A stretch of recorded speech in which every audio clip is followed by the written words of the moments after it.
Welcome to the American Medical Association Physician Education Podcast on the opioid overdose epidemic. Through expert discussions and insights, this podcast will feature information that can help physicians of all specialties address the epidemic of opioid overdoses. Free CME is available. I'm Dr. Bobby Mukamala, board-certified otolaryngologist and a member of the American Medical Association's Board of Trustees.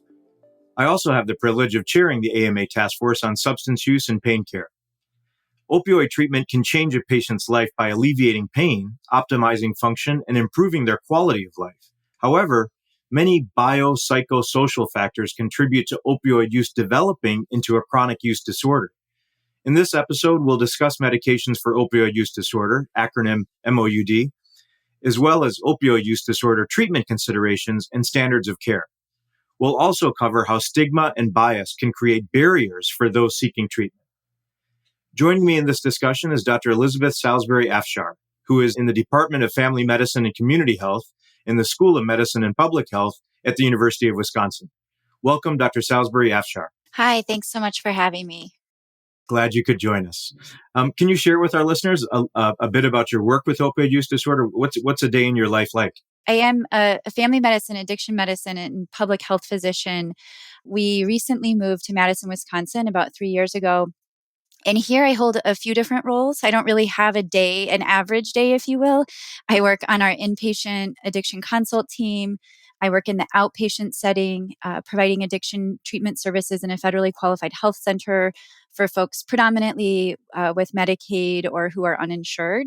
I'm also the medical director of harm reduction services at our state health department. And then I'm the program director of our public health residency here. So I continue to kind of hold these dual roles in the clinical and public health space, which I think gives me a unique perspective about sort of big picture, what's happening as it relates to the overdose crisis that we continue to see in this country, as well as what's happening in the clinical environments. Thank you so much. We're very grateful for the path your career has taken, and especially grateful to have you here to talk about the treatment of opioid use disorder. So the need for our discussion today is clear. There's been a significant change in opioid-involved death rates.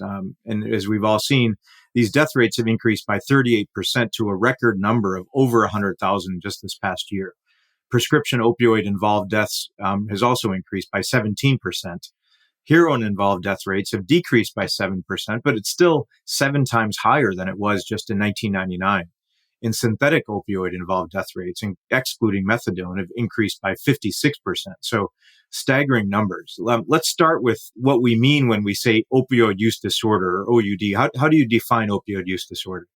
I know you mentioned in your introduction that we are increasingly understanding the many social factors that impact the likelihood that someone develops addiction. And we know that factors, social factors like living in poverty, like lower educational attainment, like higher rates of isolation, adverse childhood experiences, all of those factors increase the likelihood that someone goes on to develop addiction. And so those social determinants of health play a really important role in the likelihood that someone will develop a use disorder. So to answer your question, how do we define it medically? Opioid use disorder is the term that came out in the DSM-5 in 2013. I always like to remind folks that the old terms from the DSM-4, the terms of abuse and dependence, are no longer medical terms, and we should try really hard not to use them in medical environments. And so when we start to consider sort of, does someone sitting in front of us have a use disorder, the term opioid use disorder is a medical diagnosis. And that diagnosis is not based on how much or how often a person uses a substance, but instead is based on their symptoms and behaviors related to their use. And so a quick shortcut to remember how to think about the symptoms of opioid use disorder are by the 3 C's, which are cravings, continued use despite negative consequences, and loss of control around one's use. In a clinical setting, we do typically use the DSM-5 symptoms, and there are 11 of them, to assess the severity of this diagnosis. And so based on the number of positive symptoms someone has, we would then make a diagnosis of mild, moderate, or severe use disorder. But again, for individuals not working in addiction treatment, it can often be easier just to remember those 3 C's of cravings, continued use despite consequences, and loss of control. Thank you. Can you give us an overview of treatment options that are available for opioid use disorder? Is there a generally accepted standard of care? Sure. So often when folks in the United States, and not limited just to medical clinicians, talk about treatment, really what they're referring to is often sort of behavioral counseling or residential treatment. And I think it's really important to acknowledge that for opioid use disorder, we know that particularly for folks with moderate to severe use disorder, outcomes are significantly better when someone uses a medication as part of their treatment plan. So there are currently 3 medications that are FDA approved to treat opioid use disorder in the United States.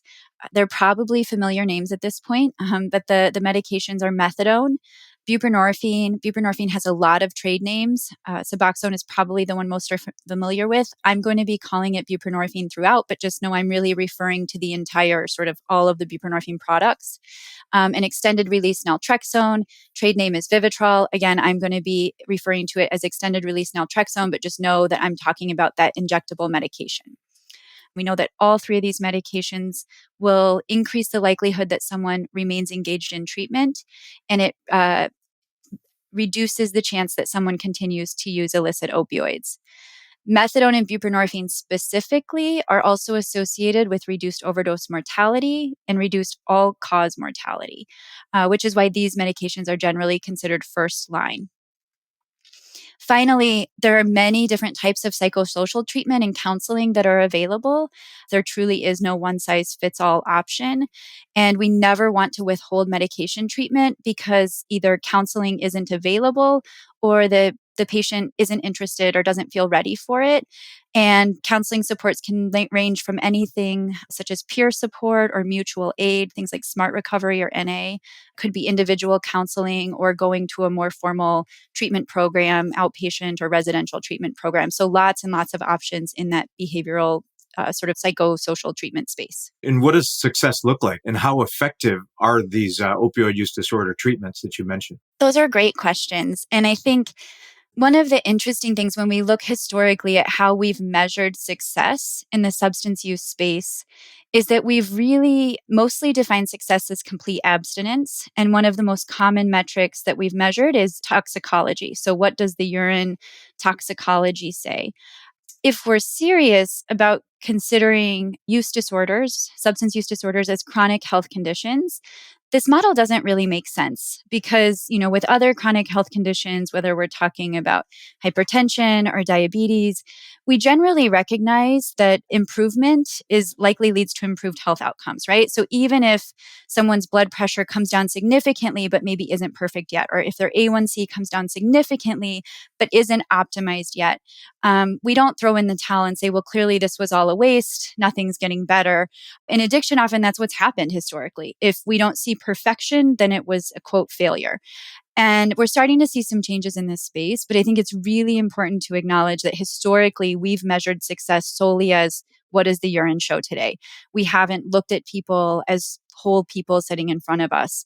We haven't really had great ways, or at least haven't tried to measure reductions in use that maybe there's still something showing up on a toxicology report, but the person in front of us is reporting significant reduction in use. They went from not working to working. They went from not seeing their family to seeing their family. Lots and lots of positive movement, right? But if the only thing we look at is full abstinence, we're not going to see the great strides people are making. So I just want to say that first and foremost, it's really important that we continue to push ourselves in the research and addiction space to not solely look at toxicology as our only measure of success, because to be honest, in the eyes of our patients, it's usually not the one that matters the most, right? It's all those other factors in their lives. You asked about how effective or efficacious the treatments are. Even when abstinence was used as the primary metric, when we compare outcomes for addiction treatment and specifically opioid use disorder treatment with medication to other chronic health conditions, medications for opioid use disorder are generally as effective as treatments for things like hypertension and diabetes. So chronic conditions are chronic conditions. It often is a long path for folks to sort of get to that optimization. And so we see rates of effectiveness as being very comparable. And then I just will say one more time, Each of the medications are associated with reduced illicit opioid use and increased retention in treatment. But so far, based on all the research we have, only methadone and buprenorphine are associated with reduced mortality. Got it. Great information. Thanks.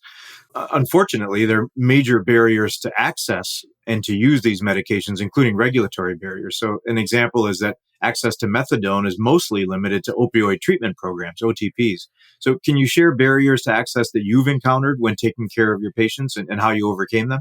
I really appreciate that you pointed out methadone. Methadone for the treatment of opioid use disorder is probably the most regulated drug that we have in the United States. For example, as a primary care doc, I am legally allowed to prescribe methadone for pain in my office, but methadone for opioid use disorder can only be dispensed in a specially licensed opioid treatment program. And so you'll notice I use the word dispensed, not prescribed. So for patients who are interested in taking methadone as part of their treatment plan, they are required to show up every single day, or in some states, 6 days a week.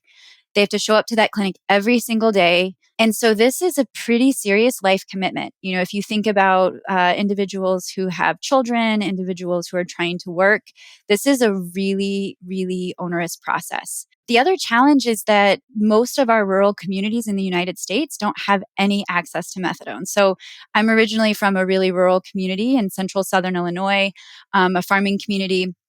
And our nearest OTP or methadone program is an hour drive, and there's no public transit. So if you don't have a car or you don't have someone who can drive you, essentially 2 hours every single day, many days in a row for literally months, then methadone is just not even a viable treatment option for you. I do want to acknowledge that in Canada and Australia and many Western European countries, they have developed, many alternative mechanisms to being able to ensure access, including pharmacy dispensing, to be able to get over some of these geographic barriers. And I'm highly hopeful that we will see some federal regulation changes to be able to increase access to methadone. So that's methadone. Buprenorphine barriers are a little bit different. Historically, anyone who wanted to prescribe buprenorphine had to complete some additional training and be able to apply for a special waiver from the DEA. Thankfully, that barrier has recently been removed, but we continue to see a lot of challenges around buprenorphine prescribing that I would sort of largely put into three categories.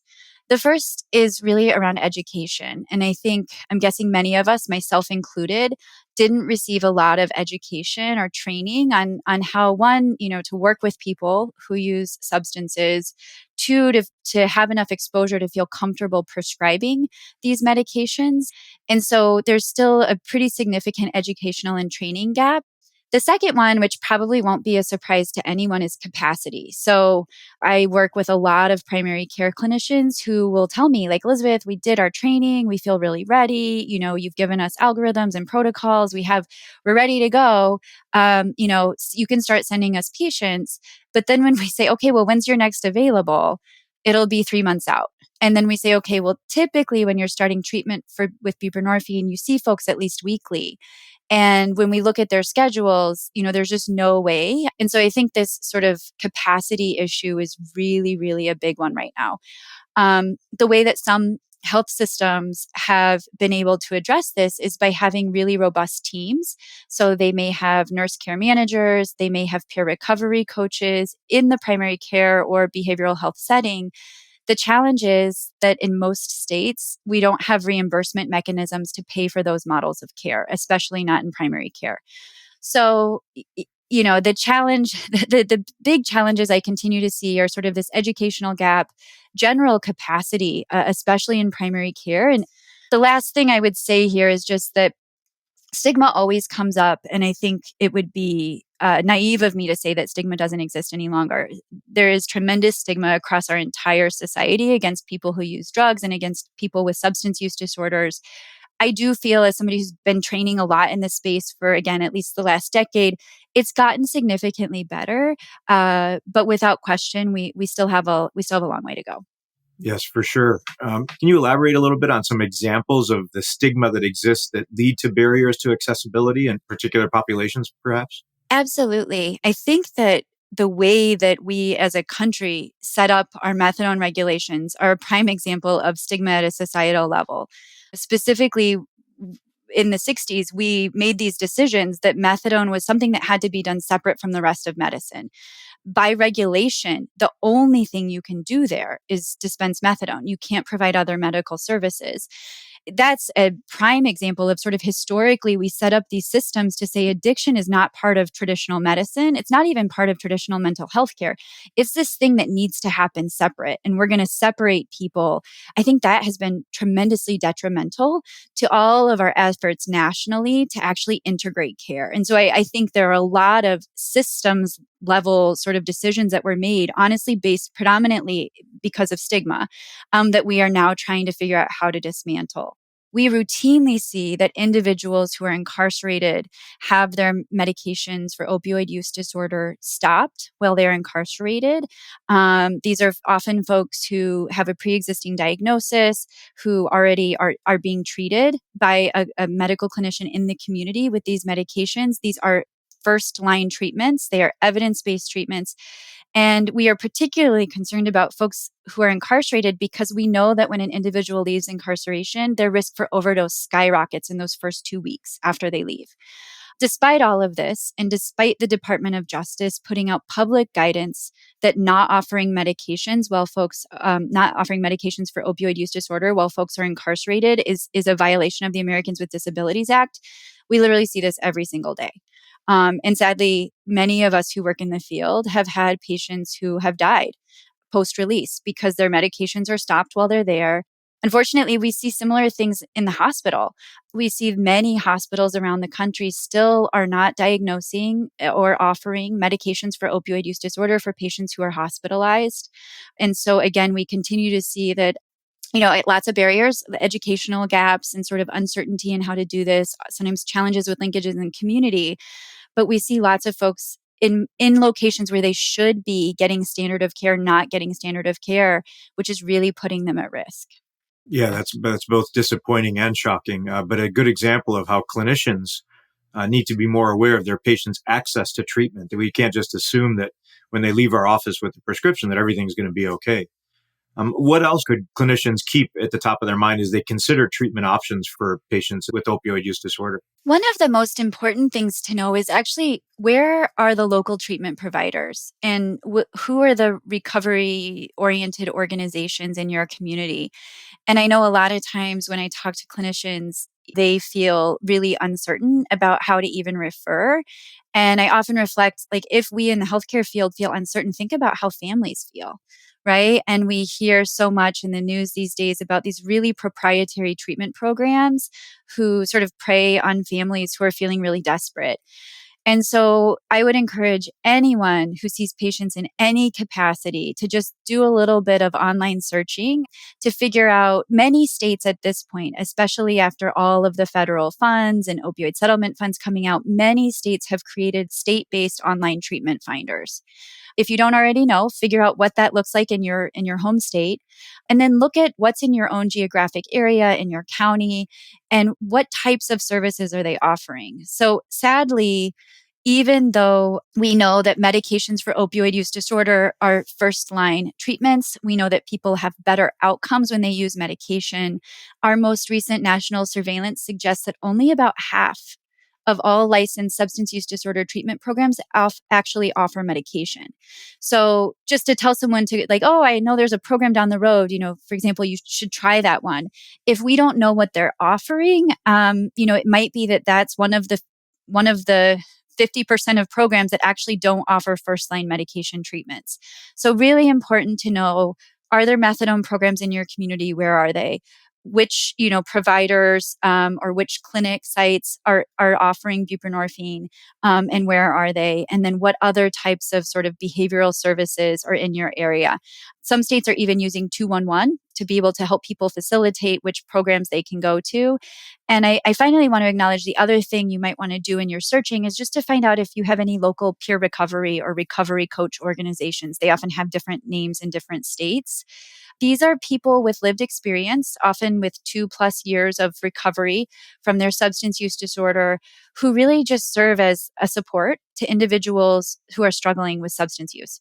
There are many amazing things about working with peer recovery coaches, but one of them is that they know the community resources like the back of their hand. So if you know nothing else, just knowing where your peer recovery organizations are can be really helpful, because that's their role, is to help people navigate the services that exist in the community.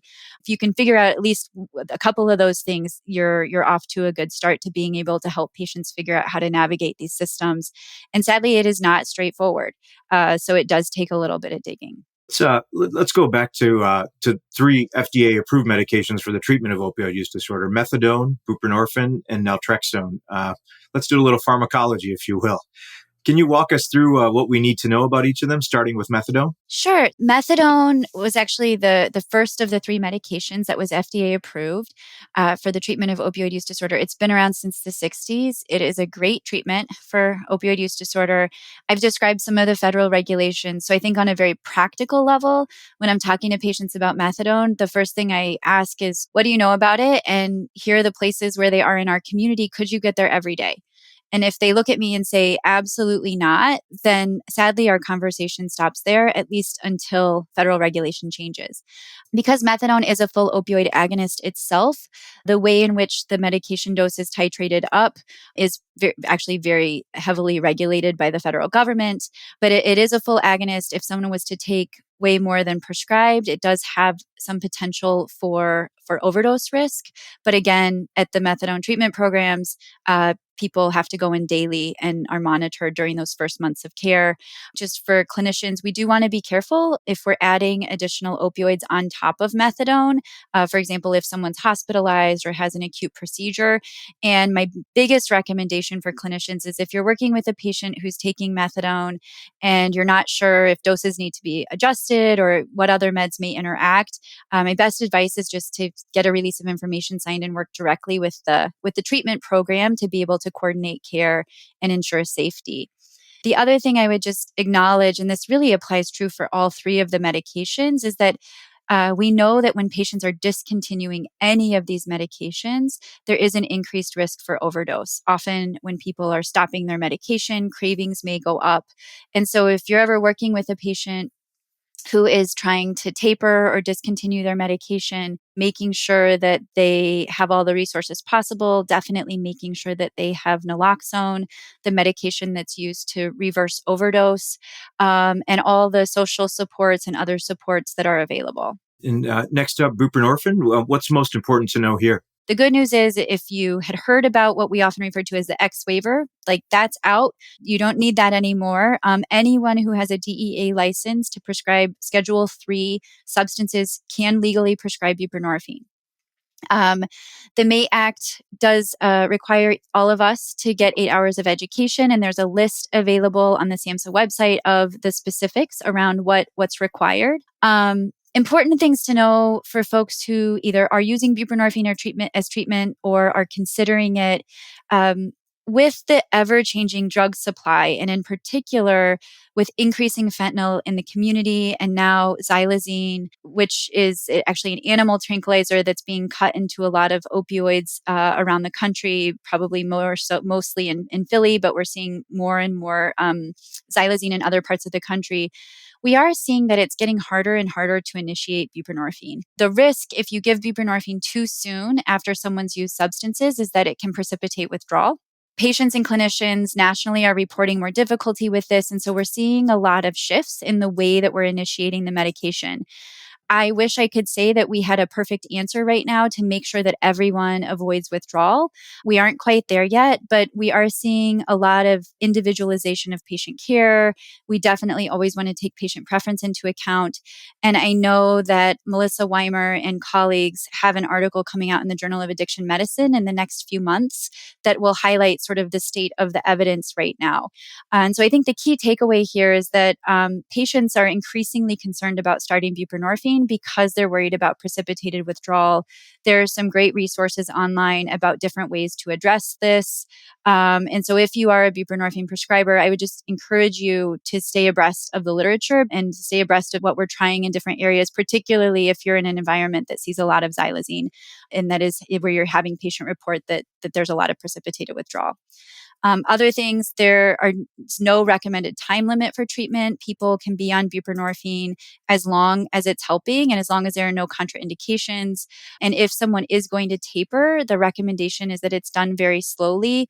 And again, we know that while folks are tapering or stopping medications, risk for overdose often goes up. So again, we want to make sure everybody has naloxone. Great. And now tell us about naltrexone. Sure. So I do want to acknowledge that naltrexone comes in two formulations. So there is an oral formulation. However, we have found that for opioid use disorder specifically, the oral formulation is not recommended. It hasn't been shown to be efficacious, and in one study, potentially actually increased risk of overdose. So if we are using naltrexone, for opioid use disorder, we want to be using the injectable formulation. The injectable formulation lasts for about 28 days. And unlike methadone or buprenorphine, instead of it being an agonist or a partial agonist, it's actually an antagonist, meaning it goes to those opioid receptors in the brain. It fully blocks the receptor for about a month. So extended release naltrexone can only be initiated when we're confident that someone has been able to be abstinent from all opioids for at least 7 to 10 days. The risk, if we give it too soon, is that it can precipitate a really significant withdrawal. There are some case reports of it actually even leading to ICU admission. So people can get very, very sick.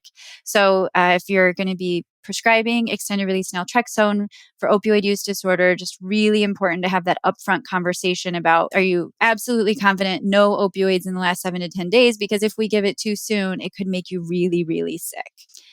I should also just mention, because this is an antagonist, we know that people's tolerance is down while they're taking it. And there was a recent secondary analysis of this big trial called the XBOT trial that was published in the Journal of Addiction Medicine in July of 2022 by Elizabeth Ajazi and colleagues. And essentially, this team of researchers found that when they compared extended release naltrexone and buprenorphine from that original XBOT trial, those in the extended release naltrexone arm actually had a greater risk of overdose. This was a single study. They conducted the analysis slightly differently than the original team of researchers. And I think my main point in bringing this up is that this is an area where we need more research. No available extended release naltrexone studies have found a reduction in mortality. And now we have this single study showing a possible increase in mortality. And so I would just say, if you're working with someone on extended release naltrexone, it's really, really critical that they understand that if they decide not to get the subsequent shot and return to use, their risk for overdose is much higher than it was when they were using because their tolerance is down. So it's just a very risky time for folks because they have a very low tolerance. So if they're going to return to use, they need to use less. Again, any patient who has an opioid use disorder, any patient who has any risk for opioid exposure, we really want everyone to have naloxone. Yeah, and that was exactly going to be my next point about mentioning naloxone because it shouldn't be confused with naltrexone, which is what we just discussed. Naloxone is used as a treatment for opioid overdose, and we'll cover naloxone in more depth in an episode in the future on overdose prevention. As we reach the end of our session here, any closing comments? I think that regardless of what specialty we're in, we are all likely to meet individuals with opioid and other substance use disorders. And in truth, we likely all have individuals with opioid and other substance use disorders in our lives. And so even if you're not an addiction specialist like I am, I would encourage all of us to make sure that we're using appropriate terminology. So things like the term use disorder, make sure that we are treating all people with dignity and respect. And if we are in a position where we might have the opportunity to prescribe naloxone, that we do that for anyone who could be at risk. Thank you. I'm glad we had this chance to talk about how the stigma of opioid use can create biases that stand in the way of patients having access to treatment.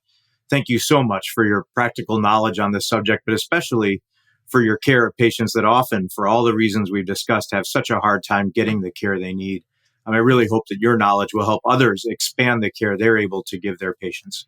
So thank you very much, Dr. Salisbury-Afshar, and thank you everyone for listening, and we'll see you next time. Thank you for listening to the American Medical Association Physician Education Podcast on the opioid overdose epidemic. Make sure you tune into other episodes in this series to learn more about opioid use disorder, and harm reduction. Visit the Resources tab to learn more, and don't forget to complete the quiz to earn CME.